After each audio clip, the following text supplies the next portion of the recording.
ناظرین السلام علیکم ورحمۃ اللہ وبرکاتہ۔ عبدالباسط آپ کی خدمت میں F B multi affair T V کی جانب سے خوش آمدید کہتا ہے اور محبت برا سلام پیش کرتا ہے۔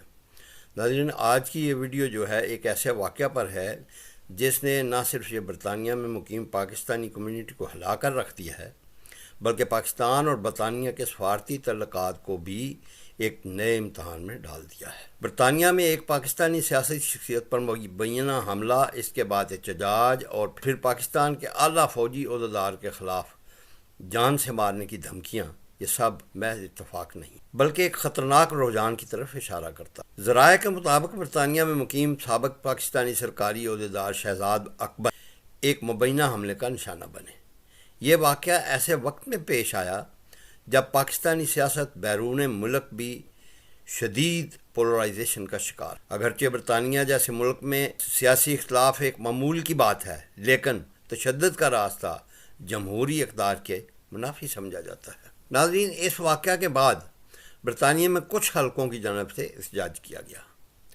احتجاج بذات خود ایک قانونی اور جمہوری حق ہے، اس میں تو کوئی شک نہیں ہے، لیکن مسئلہ اس وقت سنگین ہو گیا جب بعض مظاہروں میں تشدد پر اکسانے والی زبان اور جان سے مار دینے کی دھمکیاں سامنے آئیں۔ خاص طور پر پاکستان کے فیلڈ مارشل کے خلاف دھمکیوں نے معاملے کو بین الاقوامی سطح پر پہنچا دیا۔ برطانوی قانون کے مطابق جان سے مارنے کی دھمکی، نفرت انگیز تقریر، تشدد پر اکسانا، یہ سب سنگین فوجداری جرائم ہیں۔ برطانیہ میں ایسی دھمکی چاہے زبانی ہو، سوشل میڈیا پر ہو یا احتجاج کے دوران دی گئی ہو، اس کے لیے قانون حرکت میں آ سکتا ہے۔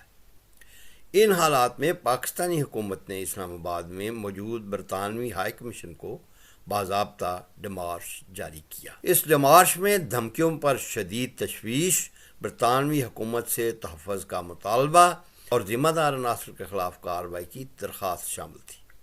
یہ اقدام اس بات کی علامت ہے کہ پاکستان اس معاملے کو محض اندرونی احتجاج نہیں بلکہ ریاستی سلامتی کا مسئلہ سمجھتا ہے۔ بین الاقوامی قوانین کے مطابق میزبان ملک پر لازم ہے کہ غیر ملکی ریاستی شخصیات کا تحفظ کرے، اپنی سرزمین کو تشدد کے لیے استعمال نہ ہونے دے اور سفارتی آداب کا خیال رکھے۔ اگر برطانیہ مؤثر کارروائی کرتا ہے اور معاملہ سفارتی سطح پر حل ہو سکتا ہے تو بہت اچھے ہے۔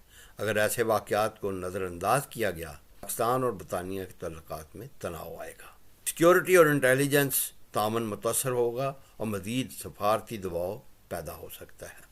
تاہم تاریخ بتاتی ہے کہ دونوں ممالک ایسے معاملات کو سفارتی ذرائع سے حل کرنے کی صلاحیت رکھتے ہیں۔ ناظرین، آپ کو معلوم ہے کہ اختلاف رائے جمہوریت کی بنیاد ہے، لیکن تشدد اور دھمکیاں کسی بھی معاشرے میں ناقابل قبول ہیں۔ یہ واقعہ تمام سیاسی کارکنوں، اوورسیز کمیونٹیز اور ریاستوں کے لیے ایک واضح پیغام ہے۔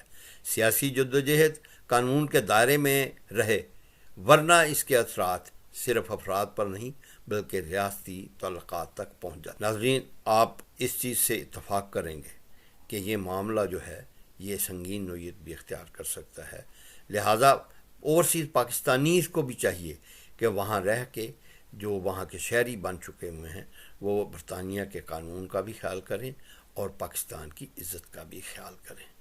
اگر آپ اس قسم کی سنجیدہ تحقیقی اور باخبر ڈاکومنٹری یا ویڈیوز دیکھنا چاہتے ہیں تو چینل کو سبسکرائب کریں، ویڈیو کو لائک کریں اور اپنی رائے سے بھی کمنٹس میں ضرور مطلع کریں۔ امید ہے کہ آپ کو یہ تجزیہ پسند آیا ہوگا اور میں آپ کے کمنٹس کا انتظار کروں۔